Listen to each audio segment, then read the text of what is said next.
Greetings. Welcome to Macka B's Whammy Eat Wednesdays. It's recipe time.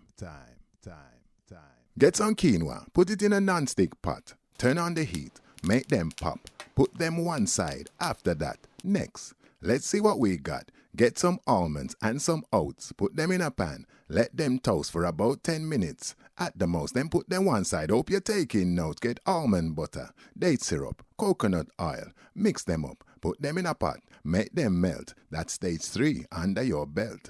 Stage 4, no time to waste.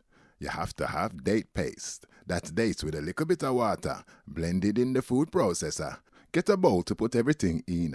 With a spoon, mix them together, put in a grease pan or a pan with parchment paper, then transfer it to your refrigerator. Make it cool for about 1 hour.